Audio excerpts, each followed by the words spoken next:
क्या आपको ऐसा लगता है कि आप कड़ी मेहनत कर रहे हैं, लेकिन सफलता आपसे कोसों दूर है?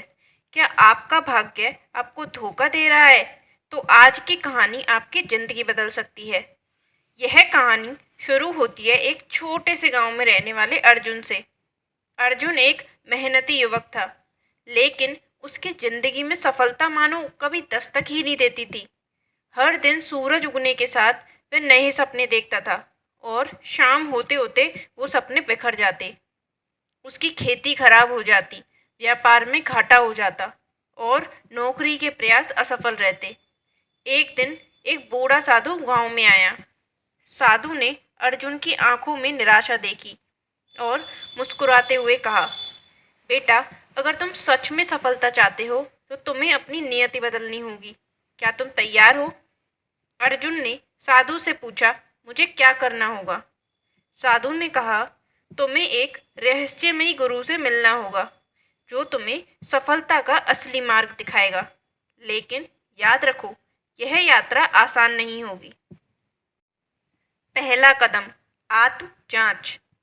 अर्जुन ने साधु के कहे अनुसार अपने भीतर झांकने का प्रयास किया। साधु ने उसे पहला मंत्र दिया, सफाई, पहले अपने मन की फिर कर्म की। साधु ने समझाया कि सफलता पाने के लिए सबसे पहले मन और विचारों को स्वच्छ करना बहुत जरूरी है। अर्जुन ने अपने पुराने गुस्से, ईर्ष्या और नेगेटिविटी को छोड़ने की कोशिश शुरू करी। फिर साधु ने उसे सलाह दी, अपने घर के उत्तर पूर्व कोने की सफाई करो, वहाँ तुलसी का पौधा लगाओ और रोज प्रातः उसमें जल चढ़ाओ। यह तुम्हारी ऊर्जा को सकारात्मक बनाएगा। अर्जुन ने ऐसा ही किया। उसने महसूस किया कि धीरे धीरे उसके मन में शांति आने लगी है। दूसरा कदम, गुरु मंत्र का अनुसरण। एक दिन साधु ने अर्जुन को एक पहेली दी, सफलता उन्हीं के पास जाती है जो उसे पकड़ने का साहस रखते हैं। अब तुम्हें इस रहस्य को जानने के लिए बनारस के विश्वनाथ मंदिर जाना होगा। वहाँ एक विशेष पूजा का आयोजन होगा, जिसमें तुम्हें भाग लेना है।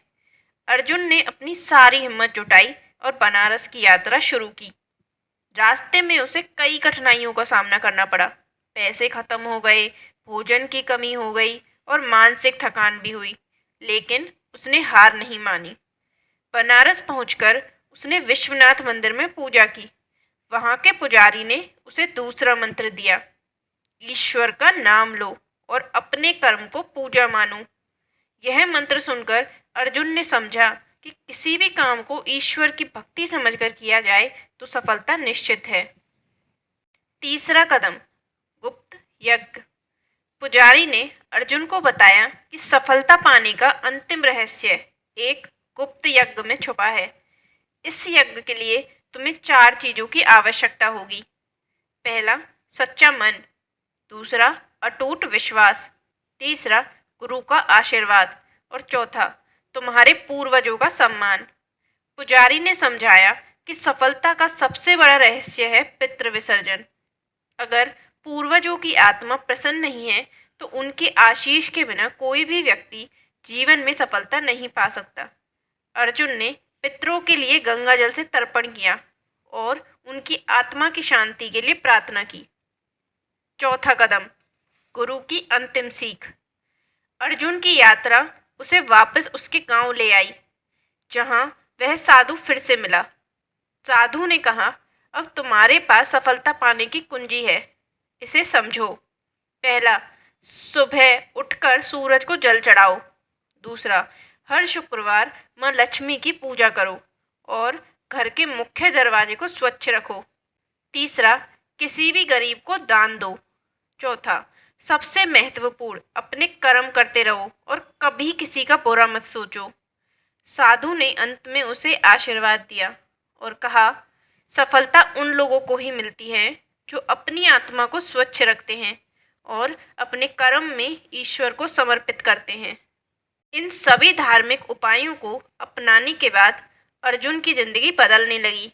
उसकी खेती अब फलने फूलने लगी, व्यापार में मुनाफा होने लगा और समाज में उसे सम्मान मिलने लगा। यह सब उसकी मेहनत, विश्वास और धार्मिक उपायों का परिणाम था। प्रेरणा और सीख।